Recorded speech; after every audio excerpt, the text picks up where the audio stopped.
Today we're going to be talking all about some basic general surface scratching clues for anyone that's interested, all about unrequited love in astrology and numerology. Maybe you had a crush on somebody and they didn't have a crush on you back, they didn't even know you were alive, or maybe you loved someone and they didn't love you back, or you liked them, they didn't like you back, all that type of stuff, or you love them more or they love you less. All of that type of dynamic. So this is a part one because it's the elementary basics of things that you can look out for, of clues of unrequited love. Just to keep these things in mind. So unrequited love clues in astrology and numerology. Why don't they feel it the way you do? Or why did they seem to feel it and be the one chasing you, pursuing you, and then they just went cold all of a sudden? Yes, we're not going to be talking about vertexes and degrees and all of that extra stuff. Just some very basic stuff to keep in mind. Number one, their Saturn might be conjunct your Venus, which means in layman's terms, your Venus sign is the same sign as their Saturn sign.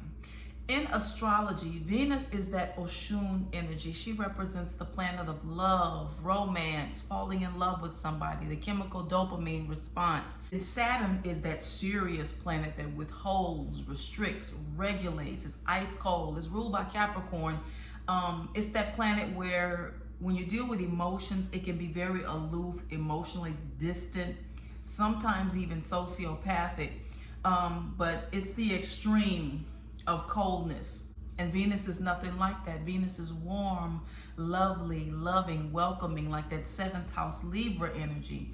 So when your Venus sign is conjunct their Saturn, they may not be able to give you the love expression that you need in general. Now keep in mind other things can offset this, such as maybe good moon synastry, maybe your sun signs are compatible, moon signs, other aspects are compatible, the sex could be great, it could have good Mars synastry and other things such as that. But in general, for example, if your Venus is in Aries and that person's Saturn is in Aries, that Saturn in Aries is going to make your Venus in Aries have an ice cold experience. It's going to be, in general, it's not that they don't want to express love, but you're not going to be able to translate it into that. So definitely and usually that would be a karmic relationship, to say the least. So with your Venus being in a particular sign and their Saturn is in that sign, you might be the one putting in all the work and they don't do anything in return. It's like you almost get nothing back from them. It's almost like being in a romantic relationship or a love affair with a mannequin. So it leaves you emotionally unfulfilled because of that Venus-Saturn dynamic. So once again, that Saturn sign might make you feel like you're being starved of their love and affection.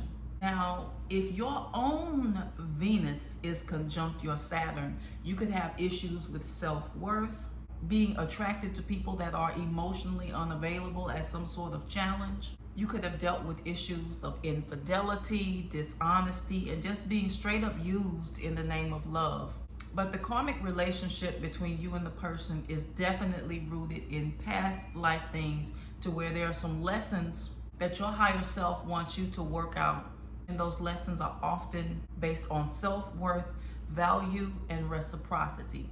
Now, another way that this energy can manifest, if your own Venus is conjunct your Saturn sign in your own chart, not anyone else's, you might be attracted to somebody that they want to love you, but maybe they're addicted to drugs. Maybe they're married to someone else, or they just can't be with you in some sort of way. Maybe they have emotional issues in their life that keep them from expressing love in a way that feels fulfilling to you. Maybe they're in prison. There could be so many dynamics to being unavailable, or maybe they have some sort of health challenge or impediment or disability to where they're not able to perform in the Venusian romantic sort of way that would give you sexual fulfillment. So all of this tends to be symptoms of somebody that has Venus and Saturn in the same sign for the most part. But if you have other placements that are good, then that can offset that energy. And also keep in mind, you can still have a happy marriage and a good relationship, especially if you have really good 7th house placements. But just keep that in mind. This is just one clue. Number 2, Your love interest has a Venus placement or Mars placement, and you are nothing like the description of that placement at all. Now, if it's somebody that's not your type and you're not into them, this wouldn't be a big deal. But if their Mars, Jupiter, or Venus placements get you all revved up and attracted, and they're not reciprocating that in kind, then that means astrology is giving you a clue that you're just not their type. Or maybe you're their type for maybe a temporary relationship, a date here, a date there, one night stand, but maybe not their ideal dream girl. Because with masculines, when you look at a masculine, what they consider their dream feminine, the sign that their Venus is in will tell you what they consider beautiful in general, and the type of feminine energy that they will want to settle down with in a romantic chemical sense. So just because you're not their Venus placement or you don't fit the description of their Venus placement at all doesn't mean that they won't find you beautiful and attractive or even dateable or lovable. But something about you when they're with you, especially if there are incompatibilities to the moon energy, something about you could make them feel like, nah, I can't do life with her. Because something in their alchemical chemistry and their Venus placement is saying, not necessarily my ideal for long term. So say for instance, if their Venus is in Scorpio and you're the ultimate Aquarius. So that's what I mean by nothing like it.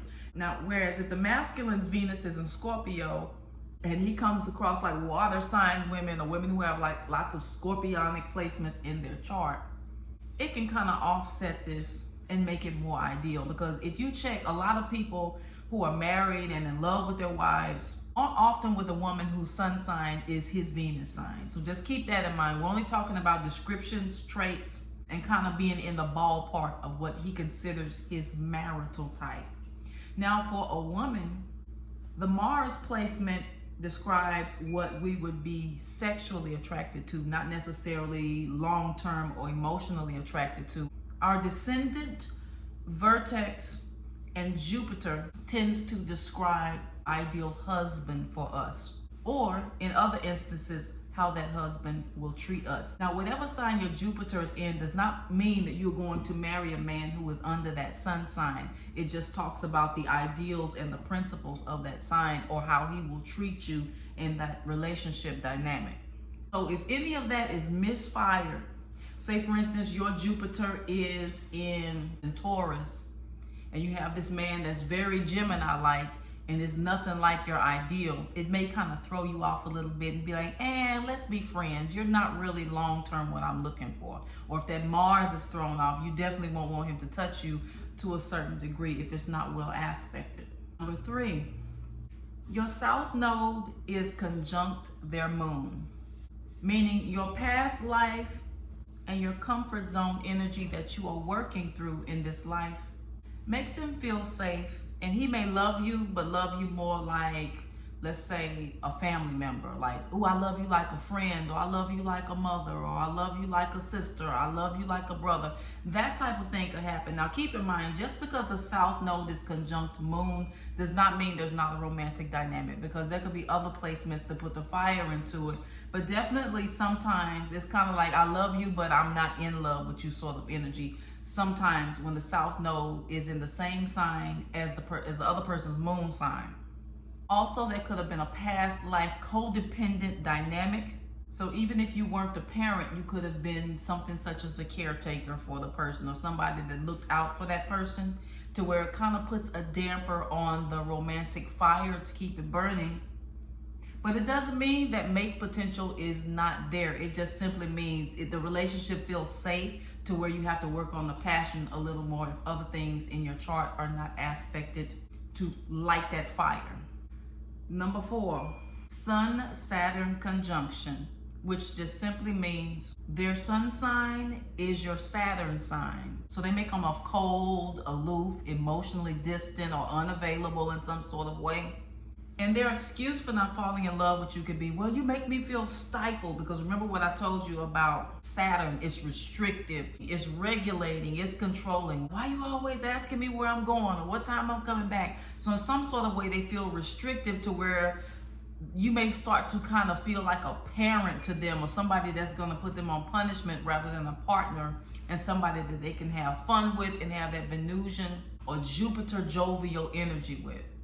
So the relationship begins to feel like an obligation or something that they have to do, like a chore, which would kind of stop them from fully going all into the love that they could feel for you. Sometimes you'll see this in a baby mama, baby daddy dynamic, where they're fussing and fighting over child support, or where the person who has the Saturn placement is a little older than the Sun placement, or at least more mature, if nothing else. So they feel like you're always destroying their fun to a certain degree. Even if that's not the truth, and even if that's not your intention, in their mind, they either feel like you're going to do that to them, or they fear you're going to do that to them in some sort of way once they get to know you. Now, if you go out on a couple of dates with them, you may not pick up on it, they may not pick up on it, but once you all are around each other, at least for about a month, you all may start to feel that energy, and you may be like, well, what's going on here? And it can often be that Sun-Saturn conjunction dynamic. So with that Sun-Saturn dynamic, the Saturn person might be like, who you putting on that makeup for? Or who you getting all cute for? Why are you going to the gym and trying to get muscles? Or who you getting that beard for? And are you looking at that woman over there? You're showing too much cleavage.